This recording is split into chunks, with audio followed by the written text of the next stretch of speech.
Lorsque Claire hérita de l'ancienne demeure de son grand-père dans la vallée de la Dordogne, elle pensa recevoir peu de choses. Quelques noyers centenaires et un vaste jardin abandonné où la nature semblait avoir repris ses droits. Le domaine se trouvait à l'écart du village. Entouré de collines, de vignobles et de champs de tournesol. Pourtant, les habitants du coin parlaient de cet endroit d'une manière étrange. « Ce n'est pas un jardin ordinaire », lui confia un soir Monsieur Martin, un ancien instituteur du village. Ils étaient assis sur la terrasse du café de la place. Chaque jardin raconte une histoire. Celui-ci en garde plusieurs. Claire sourit poliment. Architecte à Bordeaux, elle était habituée au plan, au calcul et aux certitudes. Les légendes locales ne faisaient pas partie de son univers. Mais dès la première nuit, elle découvrit quelque chose qui allait tout changer. En explorant le grenier de la maison, Ils appartenaient à son grand-père. Les pages étaient remplies de croquis, de plans, de notes et de réflexions. au début de l'un des carnets, une phrase attira immédiatement son attention. Un véritable jardin n'est jamais un hasard. Même lorsqu'il paraît sauvage, il obéit à un ordre invisible. Cette phrase resta dans son esprit. Le lendemain matin, elle décida d'explorer le jardin. L'air sentait la terre humide et les roses anciennes. Les premiers rayons du soleil traversaient les branches des vieux tilleuls. À première vue, tout semblait désordonné, des pivoines poussaient au milieu des lavandes. Des rosiers grimpaient librement sur des murs écroulés, des massifs de fleurs apparaissaient là où on ne les attendait pas. Mais en avançant, Claire remarqua quelque chose d'étrange. Ce n'était pas du chaos. Il y avait une logique, les plantes les plus hautes étaient toujours placées à l'arrière. Les couleurs revenaient régulièrement. Les allées semblaient guider le regard vers des points précis, comme si quelqu'un avait conçu tout cela avec soin. Le soir même, elle appela son ami Julien, paysagiste reconnu dans la région. « J'ai besoin que tu viennes voir quelque chose. » Un problème ? Je crois que mon grand-père a caché un jardin à l'intérieur d'un autre jardin. 2 jours plus tard, Julien arriva. Chemise en lin clair, carnet à la main, le genre de personne capable de s'émerveiller devant une simple fleur. À 1 heure de promenade, il s'arrêta devant un massif d'iris bleu, incroyable. Quoi ? Regarde, il désigna un autre massif identique plus loin, même variété, même couleur. Même disposition. Répétition visuelle, expliqua-t-il. C'est important ? Essentiel. Le regard voyage naturellement à travers le jardin. Ils poursuivirent leur exploration. À chaque découverte, leur certitude grandissait. Le jardin n'était pas improvisé. Il avait été pensé.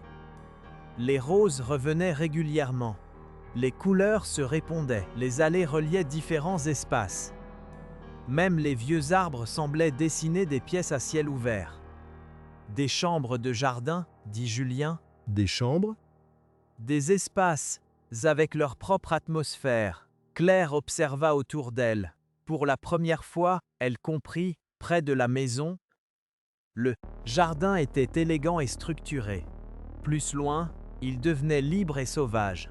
Et tout au fond, derrière un vieux mur de pierre couvert de mousse, régnait une ambiance mystérieuse.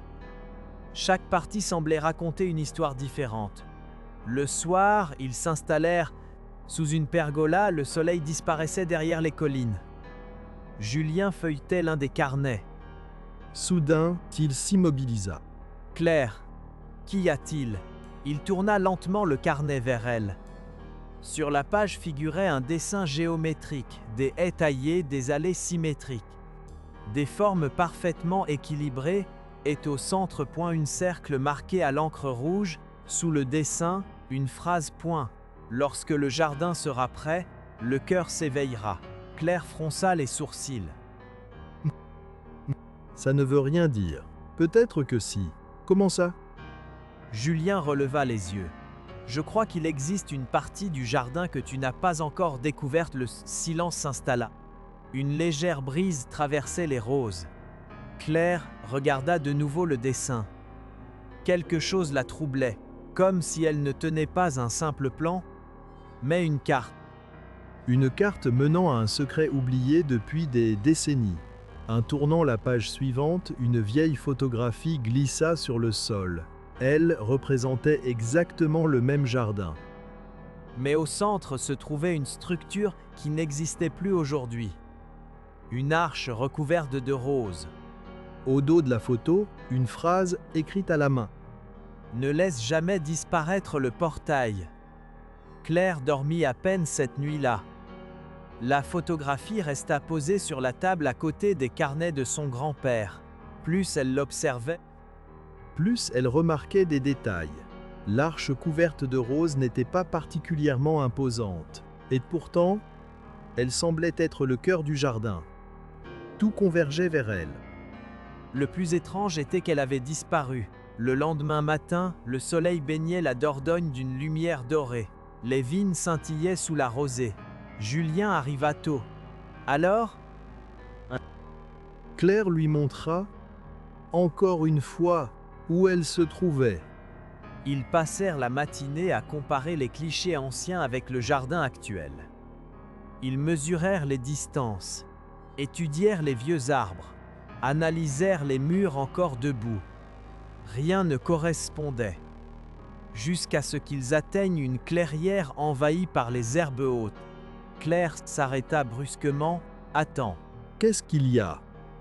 Elle désigna le sol. L'herbe formait un cercle presque parfait. Julien s'agenouilla. Il écarta la terre avec ses mains. Une pierre taillée apparut, puis une deuxième, puis une troisième. Ils échangèrent un regard. Ce n'est pas naturel. Pendant des heures, ils travaillèrent sous le soleil, petit à petit. Des vestiges émergèrent, des briques anciennes, des fragments de pierre, des éléments métalliques rongés par le temps. Et finalement, les fondations d'une structure disparue. L'endroit exact où se dressait autrefois le portail des roses. Puis, Claire découvrit une inscription gravée sur un bloc de pierre. Les lettres étaient presque effacées, mais encore lisibles. Jardin des retrouvailles. Julien relut plusieurs fois les mots. Ce n'est certainement pas un hasard. Claire acquiesça, elle en était persuadée. Le soir même, Dans les carnets, l'un d'eux contenait plusieurs pages arrachées, mais un petit morceau de papier était resté coincé entre deux feuilles. Claire le déplia délicatement. On pouvait encore lire. le portail ne sépare pas les lieux. Puis une seconde phrase, Il sépare les époques. Julien leva les yeux. Ton grand-père aimait les énigmes, où il essayait de nous dire quelque chose. Les semaines suivantes furent consacrées à la restauration du jardin. Les allées réapparurent. Les haies retrouvèrent leur forme. Les rosiers furent sauvés et peu à peu, le domaine reprit vie. Alors quelque chose d'inattendu se produisit, les habitants du village commencèrent à revenir. D'abord quelques voisins, puis d'anciens habitants, puis des familles entières. Tous avaient une histoire liée à ce jardin. Mes parents se sont rencontrés ici. On organisait des concerts l'été. Mon grand-père peignait près de l'étang. C'était le plus beau jardin de la région. Claire écoutait avec fascination. Elle découvrait un lieu bien plus important qu'elle ne l'avait imaginé. Un après-midi, une vieille dame nommée Madame Dubois vint lui rendre visite. Elle marchait lentement, appuyée sur une canne.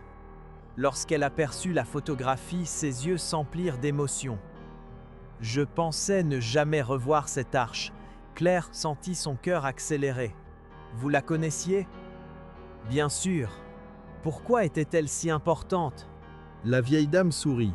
Tout le monde l'appelait le portail des roses à un corps ce nom. Que représentait-il? Tous les chemins du jardin menaient jusqu'à lui. Et qu'y avait-il derrière? Madame. Dubois éclata doucement de rire. Les gens croyaient qu'il n'y avait rien. Rien, seulement un banc. Claire fronça les sourcils. Un simple banc? C'est ce qu'il pensait. Son regard devint mystérieux. Mais ton grand-père disait toujours que le véritable secret n'était pas visible. Un silence s'installa. Puis la vieille dame ouvrit son sac. Elle en sortit une enveloppe jaunie. Il m'a demandé de conserver ceci. Claire l'a pris avec précaution. À l'intérieur se trouvait une vieille clé en fer. Lourde, rouillée, ancienne est un court message. Lorsque le portail renaîtra, tu trouveras aussi la serrure. Julien fixa la clé. Donc la serrure existe vraiment. Claire serra l'objet dans sa main.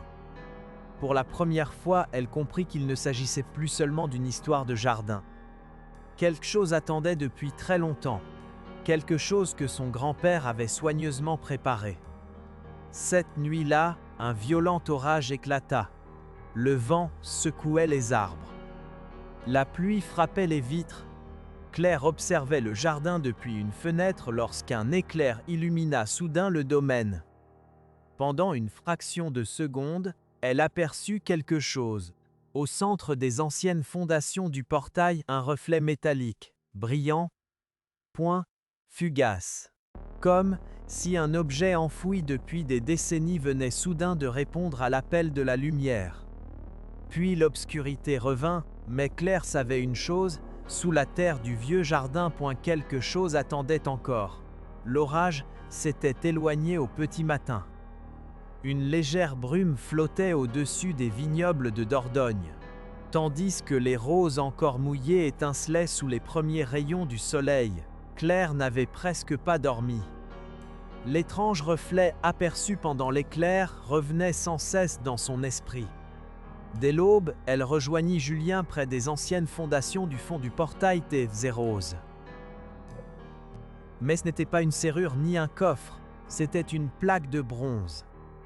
Usée par le temps, recouverte de terre, Claire la nettoya délicatement. Une inscription apparut peu à peu. À ceux qui cherchent un jardin et finissent par se découvrir eux-mêmes. Sous la phrase figurait une date, est un nom, Henri Moreau, le nom de son grand-père. Claire resta silencieuse. Comme si elle découvrait une personne qu'elle n'avait jamais vraiment connue. Plus j'avance, moins j'ai l'impression de connaître ton grand-père, murmura Julien. Moi aussi. Cette même après-midi, Claire décida d'aller voir l'abbé Laurent. Le vieux prêtre du village, il approchait des 90 ans. Et sa mémoire semblait contenir l'histoire entière de la région. Lorsqu'il a aperçu la photographie du portail des roses, il sourit immédiatement. Je me demandais quand quelqu'un finirait par retrouver cette histoire. Claire sentit son cœur accélérer. Vous connaissiez ce jardin? Très bien. Alors dites-moi ce que tout cela signifie. Le vieil homme lui indiqua une chaise. Assieds-toi, mon enfant. Il prit une longue inspiration. Ton grand-père n'a jamais créé ce jardin seul. Claire sentit son souffle se couper. Comment ça? Il y avait quelqu'un d'autre. Qui? Le regard du prêtre se perdit un instant vers la fenêtre. Une femme. Le silence envahit la pièce. Qui était-elle? Elle s'appelait Élisabeth. Ce prénom ne lui disait absolument rien. Jamais elle ne l'avait entendu dans sa famille. Ma grand-mère? Non? Alors qui? L'abbé Laurent soupira doucement. La femme qu'Henri aimait avant de rencontrer ta grand-mère. Claire resta figée. Toutes les pièces du puzzle semblaient soudain se déplacer. Personne ne m'a jamais parlé d'elle. Parce qu'après son départ, Henri n'en a plus jamais parlé non plus. Les battements de son cœur résonnaient dans ses oreilles. Ils ont créé le jardin ensemble, chaque allée, chaque rosier, chaque arbre, chaque idée. Tout venait des deux. Claire repensa au carnet. Aux nombreuses fois où apparaissait un mystérieux elle, à ces phrases qu'elle n'avait jamais comprises. Tout prenait soudain un sens nouveau. Pourquoi est-elle partie? Le prêtre secoua lentement la tête. Personne ne l'a jamais su avec certitude. Certains parlaient d'une opportunité professionnelle, d'autres d'un problème familial. D'autres encore d'une dispute. Mais la vérité est restée entre eux. Et ils ne l'ont jamais révélée. Le soir venu, Claire relut les carnets. Cette fois-ci avec un regard différent. Et elle commença à voir Élisabeth partout, passe directement, mais entre les lignes. Aujourd'hui nous avons planté les rosiers grimpants. Elle pense que le chemin devrait suivre la lumière du soir. Son idée pour le bassin est meilleure que la mienne. Je crois qu'elle a raison, page après page, année après année. Sa présence traverse chaque carnet, comme une ombre lumineuse, comme quelqu'un qui n'était jamais vraiment parti. Puis Claire découvrit une enveloppe cachée entre 2 pages. Elle ne l'avait jamais remarqué auparavant. Le papier était jauni, le timbre presque effacé. La lettre n'avait jamais été envoyée. Claire l'ouvrit avec précaution. Elle était adressée à Elisabeth, écrite de la main de son grand-père. La première phrase lui serra le cœur. « Si un jour tu reviens ». Ses mains tremblaient, elle continua. « Je voudrais que tu retrouves le jardin achevé ». Une larme roula sur sa joue. Peut-être que les fleurs réussiront à dire ce que je n'ai jamais su exprimer. Puis elle arriva à la phrase qui bouleversa tout. C'est pour cela que j'ai construit le portail. Non, pas pour fermer un passage, mais pour laisser ouvert un retour. Claire ferma les yeux. Elle comprenait enfin, le portail des roses n'était pas un élément décoratif, ni un simple projet de paysagiste. C'était un message, une promesse, une attente transformée en architecture, une déclaration d'amour faite de pierres et de fleurs. Alors qu'elle repliait la lettre, plus récente que toutes les autres, prise probablement dans les années 1990, on y voyait une femme aux cheveux argentés, souriante, vivante, aide derrière elle, portail des roses, encore debout. Claire retourna la photo. Au dos figurait une adresse. Elle n'était ni en Dordogne, ni à Paris, ni même en France. Elle appartenait à une petite ville au bord du lac Léman en Suisse. Et juste en dessous apparaissait une date. Long. Puis une pensée lui traversa l'esprit. Et si Elisabeth n'avait jamais disparu complètement? Et Si, pendant toutes ces années, elle avait été beaucoup plus proche qu'on ne l'avait imaginé? Claire ne parvenait plus à détacher son regard de l'adresse inscrite au dos de la photographie. Une petite ville au bord du lac Léman. À quelques centaines de kilomètres seulement. Et pourtant, cela lui semblait être un autre monde. Pendant plusieurs jours, elle hésita. Puis elle comprit qu'elle n'avait plus le choix. Depuis qu'elle avait découvert les carnets de son grand-père, chaque réponse faisait naître de nouvelles questions. Et toutes ces questions menaient désormais vers la Suisse. Quelques jours plus tard, elle traversait les montagnes du Jura, le paysage changeait progressivement. Les collines de Dordogne avaient laissé place aux sommets lointains et aux eaux immenses du Léman. Lorsque Claire arriva dans la petite ville indiquée sur la photographie, le soleil descendait lentement derrière le lac. L'endroit semblait paisible, presque irréel. L'adresse la conduisit vers une maison ancienne entourée d'un jardin. Et dès qu'elle aperçut ce jardin, elle comprit. Les roses, les lavandes, les allées courbes, les couleurs répétées, les perspectives soigneusement construites. Tout lui rappelait le domaine de son grand-père, comme si 2 jardins séparés par des centaines de kilomètres avaient été conçus par une même âme. Le cœur battant, elle s'approcha de la porte. Une femme d'une 50 d'années vint lui ouvrir. Ses cheveux bruns étaient relevés simplement. son regard était doux. Mais lorsqu'elle entendit le nom de Claire, son expression changea immédiatement. « Vous êtes Claire Moreau ?» Claire sentit son souffle se couper. Oui, la femme baissa les yeux, puis sourit tristement. « Alors vous êtes arrivée. » Ces mots firent naître une étrange émotion. « Vous me connaissez ? » « Non ?» Mais ma mère vous attendait. Le silence tomba entre elles. Claire comprit aussitôt. Votre mère. La femme hocha lentement la tête. Elisabeth, le cœur de Claire se serra. Elle est ici ? Les yeux de la femme s'embuèrent. Non. Elle est décédée il y a 4 ans. Pendant quelques secondes, Claire ne trouva rien à répondre. Tout ce voyage, tous ces espoirs, toutes ces questions. Et pourtant, malgré la tristesse, elle ressentait autre chose, une étrange certitude, comme si son histoire ne s'arrêtait pas là. Je m'appelle Sophie, dit la femme. Entrez. L'intérieur de la maison était chaleureux. Partout se trouvaient des livres, des photographies, des fleurs séchées, et surtout du carnet, des dizaines de carnets. Claire en ouvrit un. Puis, un deuxième, puis un troisième. Et dans chacun d'eux apparaissait le même prénom, Henri, son grand-père. Comme Élisabeth vivait dans ses carnets à lui, Henri vivait dans ceux d'Élisabeth. Deux récits parallèles. Deux vies séparées. Mais jamais vraiment rompues. Le soir venu, elles s'installèrent sur une terrasse dominant le lac. Le soleil couchant transformait l'eau en miroir doré. Claire finit par poser la question qui la hantait depuis des semaines. Pourquoi est-elle partie? Sophie resta silencieuse longtemps. Puis, elle se leva. Revint avec une vieille boîte en carton. Est en sortit une lettre. Parce qu'il le lui a demandé. Claire resta figée. Quoi? Lisez. Ses mains tremblaient lorsqu'elle ouvrit la lettre. L'écriture était celle de son grand-père. Si tu restes, Elle continua. tout abandonnera une vie qui t'attend ailleurs. Je refuse de devenir la raison pour laquelle tu renonces à tes rêves.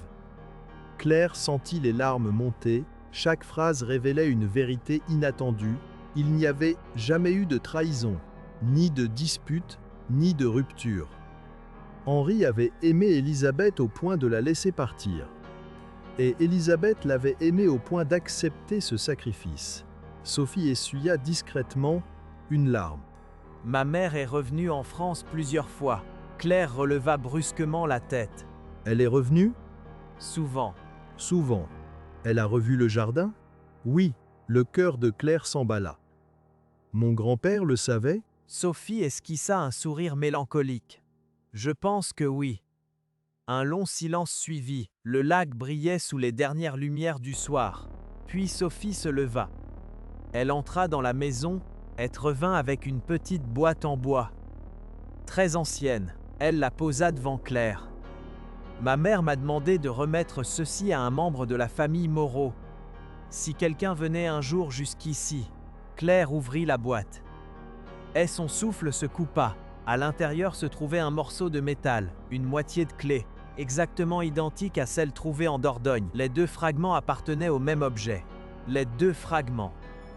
Réunis enfin, sous la clé se trouvait un petit billet. D'Élisabeth, Claire les lut lentement, puis sentit un frisson parcourir tout son corps. La serrure n'est pas en Suisse. Cherche sous le banc qui n'aurait jamais dû exister. Le vent du soir traversa doucement le jardin. Au loin, les eaux du Léman s'assombrissaient. Et Claire comprit qu'elle détenait enfin la dernière pièce du puzzle, mais aussi que le plus grand secret de tous l'attendait encore. Sous les roses, là où tout avait commencé. Le voyage de retour vers la Dordogne sembla durer une éternité. Sur le siège à côté d'elle reposaient les deux moitiés de la clé. L'une appartenait à Henri, l'autre à Élisabeth. Pendant plus de 40 ans, elles avaient vécu séparées, comme leur propriétaire, comme leur propriétaire, comme leur destin. Et pourtant, elles étaient désormais réunies. Claire ne cessait de penser aux mots laissés par Élisabeth. Cherche, cette phrase tournait dans son esprit comme une mélodie obsédante. Lorsqu'elle arriva au domaine, Julien l'attendait déjà. Le jardin continuait sa renaissance. Les rosiers grimpaient de nouveau sur les structures restaurées. Les allées retrouvaient leur élégance d'autrefois et l'emplacement du portail des roses semblait presque prêt à retrouver son apparence originelle. « Tu l'as trouvé ?» demanda Julien. Claire hocha la tête. « Et j'ai trouvé bien plus qu'Élisabeth. » Pendant des heures, elle lui raconta tout. La Suisse Sophie, les lettres, les visites secrètes d'Élisabeth. La seconde moitié de la clé lorsque son récit prit fin, le silence s'installa. Puis Julien regarda les deux fragments métalliques. Alors la serrure nous attend toujours ici. Oui. Et nous savons où chercher. Le lendemain matin, ils commencèrent à explorer les anciennes photographies, des dizaines d'images, des centaines de détails. Une photographie prise lors d'une fête organisée dans le jardin au début des années 1970. Au fond de l'image apparaissait le portail des roses et derrière lui. Un banc de pierre, soin, presque invisible, dissimulé parmi les fleurs, le voilà. Claire sentit son cœur accélérer. Ils se rendirent immédiatement sur place. Pendant plusieurs heures, ils dégagèrent les racines, les pierres et la terre accumulée pendant des décennies. Puis ils découvrirent les restes du vieux banc et sous lui. Quelque chose, une petite boîte, métallique, rouillée, scellée, intacte. Le silence devint presque solennel. Claire prit les deux moitiés de la clé, les assembla. Elles s'emboîtèrent parfaitement, comme si elles n'avaient jamais été séparées. Un déclic métallique résonna dans l'air calme du jardin. Après plus de 40 ans, la serrure venait enfin de s'ouvrir. Claire souleva lentement le couvercle. À l'intérieur, il n'y avait ni bijoux, ni argent, ni documents de valeur. Il y avait quelque chose de beaucoup plus précieux, des lettres, des dizaines de lettres, pointaugées par un ruban bleu, certaines écrites par Henri, d'autres par Élisabeth. Aucune n'avait jamais été envoyée. Aucune n'avait jamais été lue par son destinataire. Et pourtant, ils avaient continué à écrire, pendant toute leur vie. Comme si chacun poursuivait une conversation silencieuse avec l'autre, comme si la distance n'avait jamais réussi à les séparer complètement. Pendant plusieurs semaines, Claire lut ces lettres chaque soir, chaque nuit. Chaque page révélait un nouveau fragment de leur histoire, leur joie, leur peine, leur réussite, leurs regrets, leurs souvenirs. Et une chose la bouleversa plus que tout. Aucune lettre ne contenait d'adieu. Jamais. Une seule fois, elle se terminait toujours par une pensée ouverte, une question, un souvenir. Un espoir, comme si ni Henri ni Élisabeth n'avaient accepté la fin de leur histoire. Puis Claire trouva la dernière lettre, la plus récente, écrite quelques mois avant la mort d'Henri. Son écriture était tremblante, fragile, mais parfaitement lisible. Elle commença à lire. « Si quelqu'un découvre un jour ceci », Claire sentit ses yeux s'embuer. Le vent faisait doucement bouger les roses autour d'elle. Les gens croient que les jardins servent à conserver des fleurs. Ils se trompent. Elle continua. Les jardins servent à conserver des instants. Une larme glissa sur sa joue. Chaque rose, chaque arbre, chaque allée, chaque banc. Tout cela est une manière de préserver ce que le temps essaie d'effacer. Claire referma un instant les yeux et elle comprit enfin. Le véritable trésor n'avait jamais été caché dans cette boîte. Le trésor était le jardin lui-même. Une histoire transformée en paysage. Un amour devenu architecture. Des souvenirs enracinés dans la terre. Et un espoir qui avait survécu à plusieurs générations. La lettre se terminait par une dernière demande. Si un jour le portail renaît, laisse-le ouvert. Certaines personnes reviennent, et d'autres ne partent jamais vraiment. Les mois suivants transformèrent complètement le domaine. Le jardin fut restauré. Les habitants du village revinrent. Les familles s'y promenaient le week-end. Les enfants couraient entre les allées. Les musiciens jouaient lors des soirées d'été. Et au centre de tout cela, le portail des roses fut reconstruit, exactement comme sur les anciennes photographies, couvert de roses anciennes, ouvert, sans serrure, sans cadenas, sans obstacle. Un soir de printemps, alors que le soleil disparaissait derrière les collines de Dordogne, Claire fixa une petite plaque de laiton à côté du portail. Aucun nom, aucune date. Aucune explication, seulement une phrase. Certaines fleurs mettent des années à éclore. Mais lorsqu'elles fleurissent enfin, leur beauté traverse les générations. Claire recula de quelques pas. Le jardin était vivant, rempli de rires, de souvenirs. De souvenirs qui n'existaient pas encore. Une légère brise traversa alors le portail des roses, les pétales frémirent doucement. Les feuilles murmurèrent dans la lumière du soir et pendant une fraction de seconde, Claire eut l'impression d'apercevoir deux silhouettes marchant côte à côte entre les allées Henry. Et Elisabeth peut-être n'était-ce qu'un jeu de lumière. Peut-être un souvenir, ou peut-être autre chose, mais cela n'avait plus d'importance, car après plus de 40 ans, leur histoire était enfin complète. Et pourtant, comme le portail, elle demeurait ouverte.